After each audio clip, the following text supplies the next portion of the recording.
Hey, it's the festive season, and I've been shopping online like crazy. Like freaking crazy, man.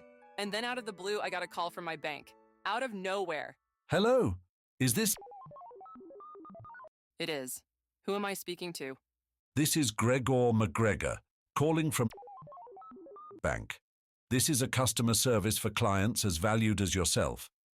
Due to the increased activity during the holiday season, we need you to verify your account details to prevent fraudulent transactions. Is this an appropriate time? Seriously, I mean, it's a bit of a nuisance. But if we must. Before we go any further, please be aware that all calls are recorded for your safety and ours.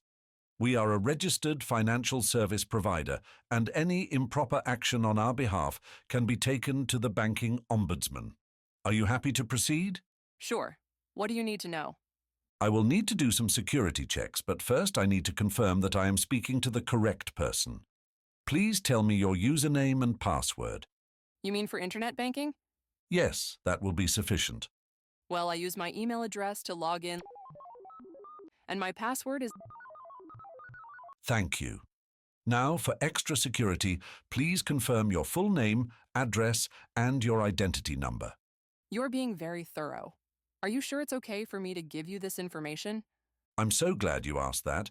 We go to great lengths to keep our customers aware of the risks of scammers.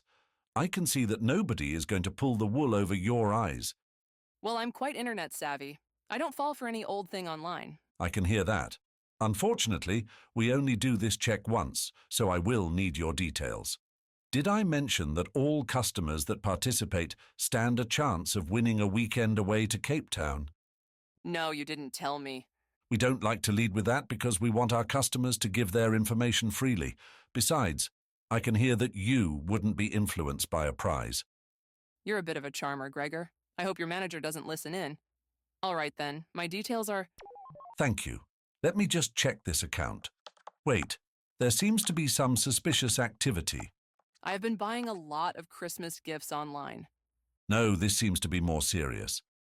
We need to act quickly. To protect your funds, we're transferring them to a secure account. Please tell me your bank account number to complete this process. Don't tell me that. Here's my account number. Thank you. Now, for your protection, I need you to confirm this transaction with a one-time password I'm going to send to your phone. I got the code. Here it is. Transaction confirmed. Your funds are now secure. Thank you for being so cooperative. Merry Christmas. Tis a season for scammers and fraudsters. Don't share your details, beware imposters.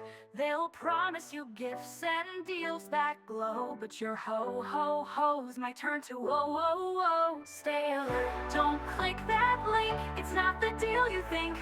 Check twice, don't pay the price for fraudsters on the brink.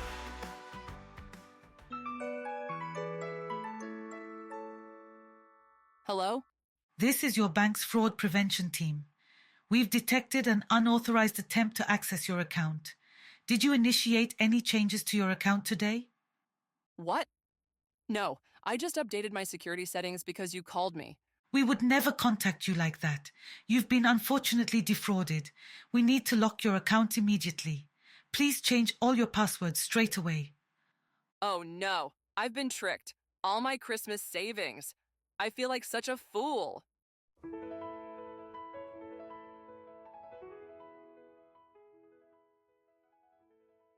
Hello everyone, welcome to episode 12 of Priviso Live, your dose of insights and tips on all things information security, ICT legislation and risk, brought to you by Priviso Consulting. Stephen is still on holiday, so Andile is back in the studio with me to discuss social engineering in the festive season. Thank you, Lynn. It feels like I'm becoming a regular here. Luckily, work pressures are declining as we go into silly season. Not for all of us. Companies want to utilize the budgets they haven't touched, so there is often pressure on this side of the table at this time to deliver things quickly. That's an excellent problem to have. Provided we keep clients happy. But let's talk about social engineering. Catnip for the naive. Or more formally, it's the art of manipulating people into revealing confidential information or performing actions that benefit the attacker. Cybercriminals often use psychological tactics to trick their victims into lowering their guard. Exactly as we heard at the beginning of the podcast. Yes, and there are ways the bad actors use to coerce people into doing what they want. Indeed, there are. Let's discuss the red flags you need to watch out for.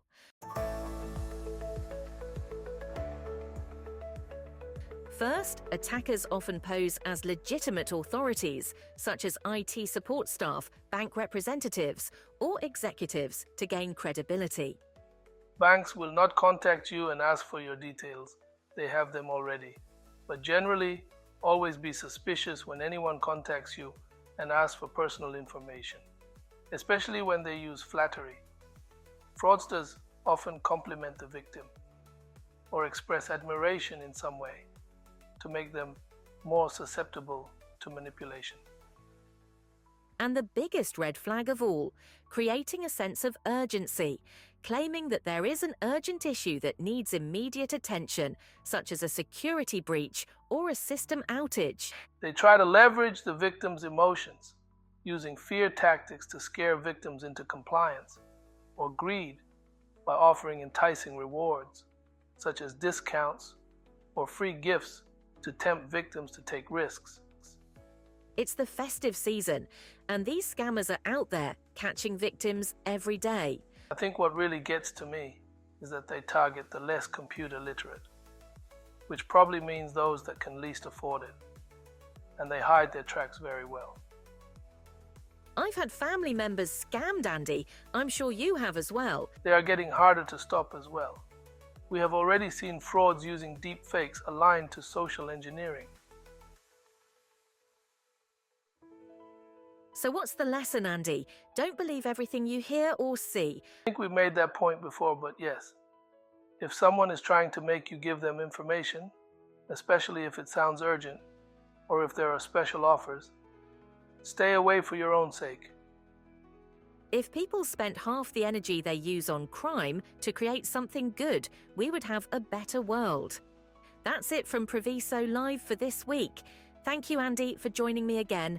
Stephen will be back from the next episode, but we would love to have you anytime. Anytime at all. We hope you found this episode interesting. If you want to hear more of the same, don't forget to subscribe or like our channel to receive future episodes. You can find us on all major podcast channels, including Apple, Samsung, Spotify, iHeartRadio, and YouTube. As always, this is sponsored by Priviso Consulting, your partner when trust matters. Until next week, stay safe.